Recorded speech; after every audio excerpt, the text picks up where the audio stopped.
and good day. My name is Jürgen Steinmetz from eTurboNews, and this is a breaking news update.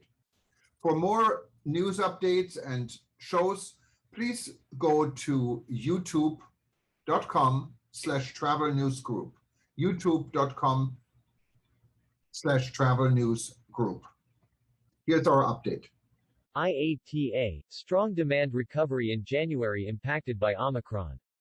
The International Air Transport Association (IATA) announced that the recovery in air travel slowed for both domestic and international in January 2022 compared to December 2021, owing to the imposition of travel restrictions following the emergence of Omicron last November. Total demand for air travel in January 2022, measured in revenue passenger kilometers or RPKs, was up 82.3% compared to January 2021. However, it was down 4.9% compared to the previous month, December 2021, on a seasonally adjusted basis. January domestic air travel was up 41.5% compared to the year-ago period but fell 7.2% compared to December 2021 on a seasonally adjusted basis. International RPKs rose 165.6% versus January 2021 but fell by 2.2% month-on-month between December 2021 and January 2022 on a seasonally adjusted basis. The recovery in air travel continued in January, despite hitting a speed bump called Omicron. Strengthened border controls did not stop the spread of the variant. But where population immunity was strong, the public health systems were not overwhelmed. Many governments are now adjusting COVID-19 policies to align with those for other endemic viruses. This includes lifting travel restrictions that have had such a devastating impact on lives, economies and the freedom to travel, said Willie Walsh, IATA's Director General. International passenger markets. European carriers' January international traffic rose 225.1% versus January 2021, which was up slightly compared to a 223.3% increase in December 2021 versus the same month in 2020. Capacity rose 129.9% and load factor climbed 19.4 percentage points to 66.4%. Asia-Pacific Airlines saw their January international traffic climb 124.4% compared to January 2021, down significantly from the 138.5% gain registered in December 2021 versus December 2020. Capacity rose 54.4% and the load factor was up 14.7 percentage points to 47.0%, still the lowest among regions. Middle Eastern Airlines had a 145.0% demand rise in January compared to January 2021, well down compared to the 178.2% increase in December 2021, versus the same month in 2020. January capacity rose 71.7% versus the year-ago period, and load factor climbed 17.5 percentage points to 58.6%.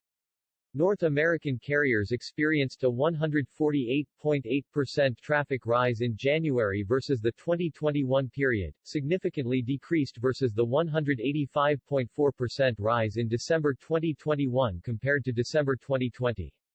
Capacity rose 78.0%, and load factor climbed 17.0 percentage points to 59.9%. Latin American Airlines saw a 157.0% rise in January traffic, compared to the same month in 2021, an upturn over the 150.8% rise in December 2021 compared to December 2020.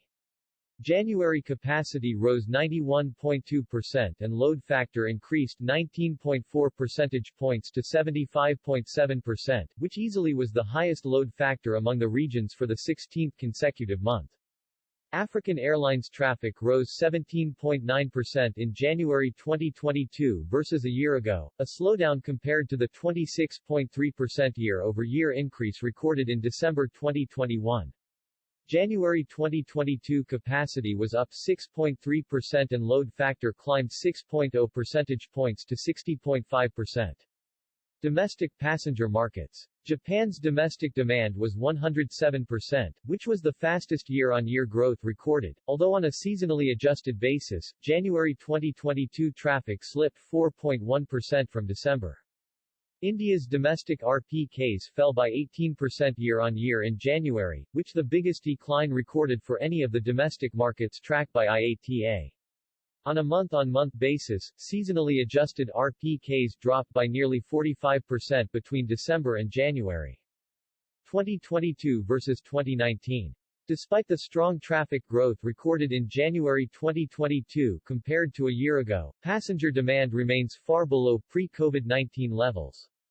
Total RPKs in January were down 49.6% compared to January 2019. International traffic was down 62.4%, with domestic traffic off by 26.5%. Russia's invasion of Ukraine. January figures do not include any impact from the Russia-Ukraine conflict, which began at the end of February.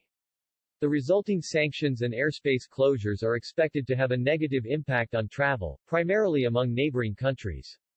The Ukraine market accounted for 3.3% of European passenger traffic and 0.8% of global traffic in 2021.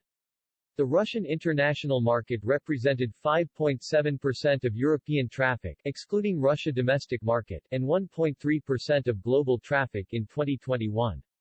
Airspace closures have led to rerouting or cancellations of flights on some routes, mostly in the Europe-Asia but also in Asia-North America market. This impact is mitigated owing to greatly diminished flight activity since borders in Asia were largely closed owing to COVID-19. In 2021, RPKs flown between Asia-North America and Asia-Europe accounted for 3.0% and 4.5%, respectively, of global international RPKs. In addition to these disruptions, the sudden spike in fuel prices is putting pressure on airline costs.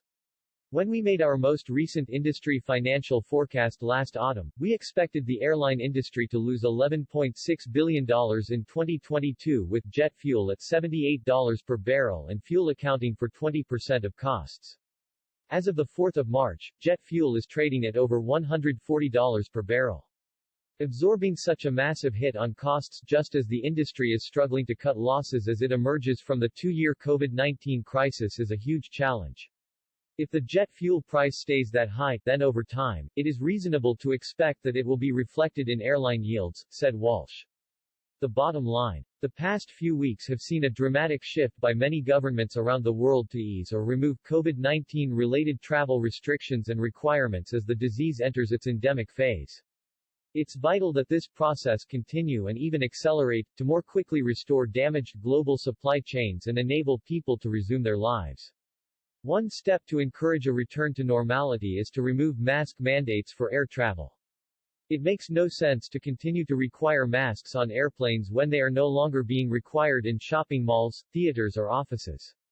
Aircraft are equipped with highly sophisticated hospital-quality filtration systems and have much higher air flow and air exchange rates than most other indoor environments where mask mandates already have been removed, said Walsh.